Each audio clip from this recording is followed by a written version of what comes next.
Hello and welcome to Business Insider with Mario Toneguzzi on YYC Business. Joining me today is Phil Soper, President and CEO of Royal LePage Canada. Thanks for joining us today, Phil. Great to be back, Mario. Well, you folks put out a survey on first-time buyers, and what's really interesting about that survey is that there's quite an anxiety out there in the country about the size of down payments that people need and require these days. Can you talk a little bit about what's happening in that area? Sure. Maybe if you'll permit me a little bit of brief history. Sure. The 2018 saw the introduction of the national stress test. That hit first-time homebuyers, young people in particular, very hard because it raised not the price of homes, but the barrier to get into home ownership. Yeah. And our recent research shows that 92% of our millennial generation, call it those 25 to late 30s, would love to own a home. Now, we know the home ownership rate will never reach that high, but there's a high degree of desire.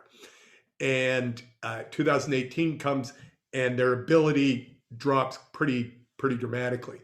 It improved through 18 and 19, and as 20 started, it was clawing its way back. But strangely, the pandemic opened the door for young people and housing. We saw a real material uptick in the number of particularly young adult buyers, 25 to 35, buying a full 25% of the current homeowners in that age group, which is about 50% now of that age group owns their home. About full 25% bought in just 6 months. And the reason why was because everybody else cleared out of the market. The older homeowners that already had a home said, I'll make do with my home. A lot of young people said, I got to get out of my parents' basement. They're both working from home. My little brother and sister are on Zoom calls all day. It's driving me crazy. So even a small condo looked like a castle. And so we saw this wave of first-time homebuyers in 2020. Yeah. And then everybody else got in on the party, right? And all the existing homeowners started to have FOMO about getting in the market, upgrading their place. And here we are in the second quarter of 2021, and they're back in large numbers. This is call it Gen Xers and baby boomers. And the millennials, the younger people, are feeling pushed to the sideline because prices are rising. It's no longer the stress test. And interest rates are still low, but its prices themselves have been bumped up. Mm-hmm. Although, as we mentioned, and prior to recording this, and the fact that the survey shows that Alberta has the lowest rate of anxiety. Why? Well, it's affordability. It's interesting that in the Economist's survey of the major cities in the world and quality of life, that Canada's always done very well. 3 of our big cities, Vancouver, Calgary, and Toronto, rank in the top 10 in the entire world.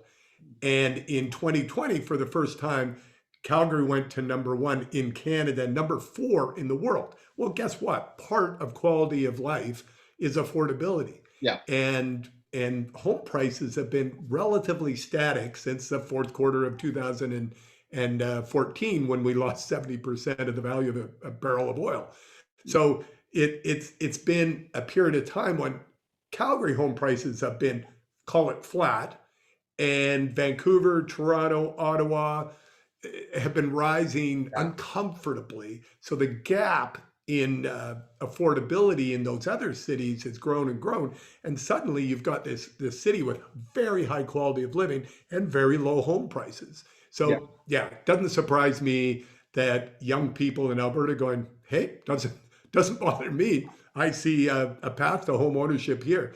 And I think when the numbers, we get migration numbers a little bit slowly from StatCan, but I think when they show up, we'll see an increase of interprovincial migration from BC and Ontario in particular into Alberta, something that we've seen for decades because of Yeah. economic opportunity. I think one of the new Alberta advantage, we talked the Alberta advantage, one of the new advantages is cost of living, particularly as it relates to Yeah. housing.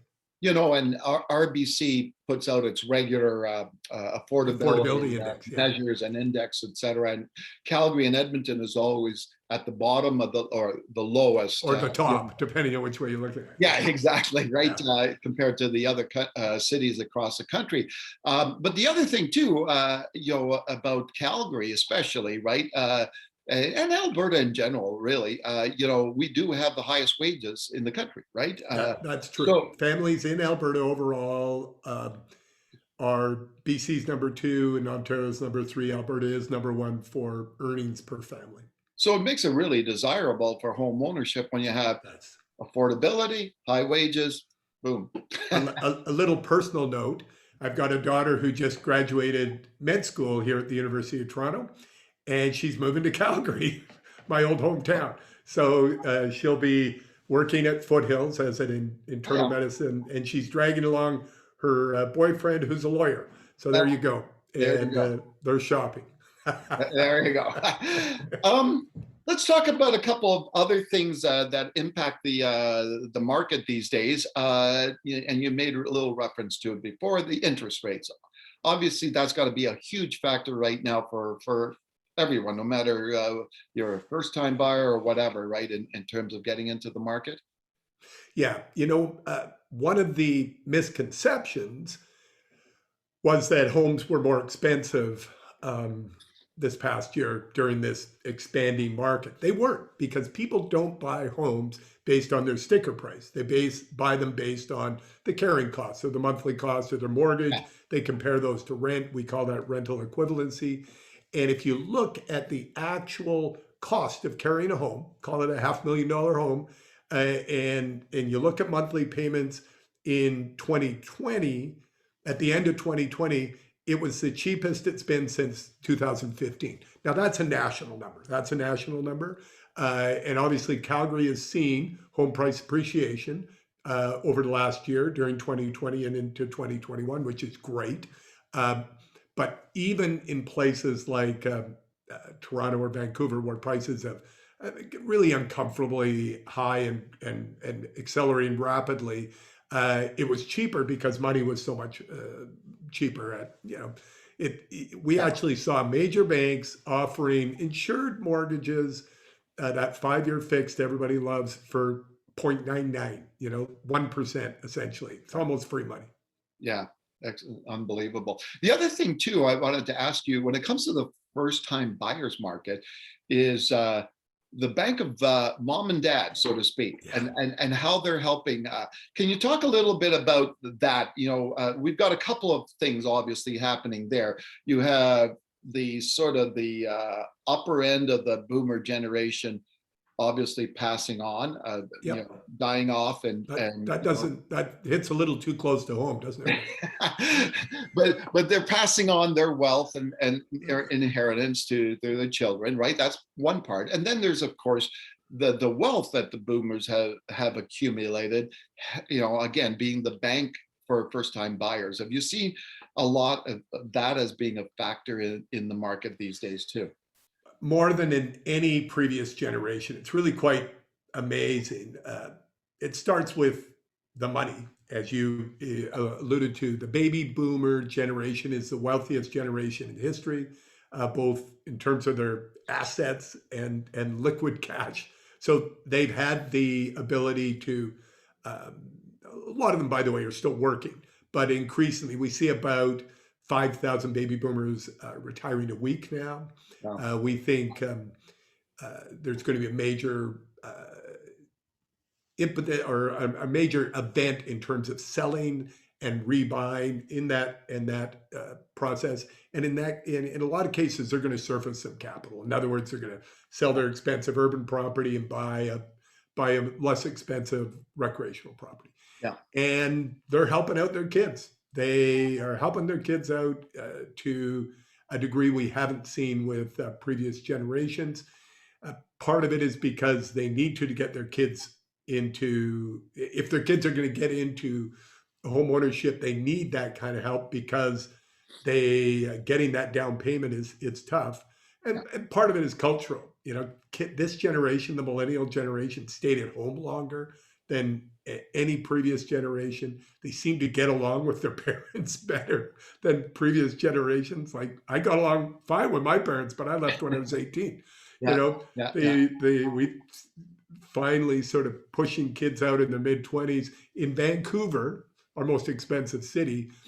uh, we have a quarter of homes have a 34-year-old or older in them. It's Wow. mind-boggling. 34 or older, you know, down in the basement playing Xbox. Get a job. Anyway, that's the nature of this generation of this society is people step up and help their kids. Not everybody, of course. In fact, if you actually look at the data, um, many more young people say that the way they're getting into home ownership is by saving their own money. It's 3 or 4 times greater than the number who say I'm getting money from mom and dad, but that mom and dad bank is bigger than it's ever been before. Yeah.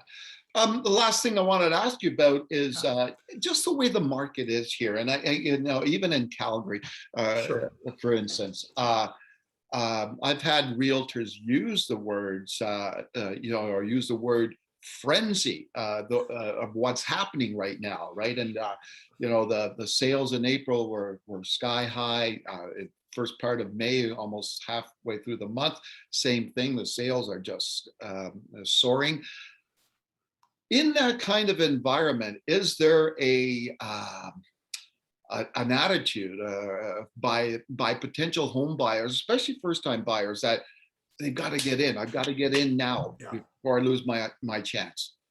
Yeah. FOMO is a fear of missing out is a real thing in any rush, a rush to buy anything, including housing. If I look back over the decades, going back to the 80s, every decade seemed to have one period, call it a 2 year period, where there was irrational exuberance behind housing and there was a rush, a rise in demand that seemed to last about 2 years. Mm. And home prices, and I'm talking national home prices here in Canada, tended to peak in that 15 to 20% year over year price increase. And it looks like we're going through one of those now. Who would have known that this pandemic, this global health crisis would trigger such interest in real property in our Yeah. homes, but it has. So I see 3 waves of demand that have developed during the pandemic. The first wave was the young people. We talked about that. They really ruled the roost in 2020. Now some of them are getting priced out, not so much in Calgary, but in other parts of the country. The second wave is existing homeowners. I call it the new, the old. Older is really the right statement there because we're talking about Gen Xers who are only in their 40s. They are getting into the market. They're good citizens. They stayed at home. They're back. They're in the market now. So you've got the new people, the older people, and the third wave, which will keep this thing going, I believe, through until at least through the spring market of 22, is the new. And that what I'm talking about is new Canadians. We're expecting foreign students back, which should help investors Yeah. in the condo market.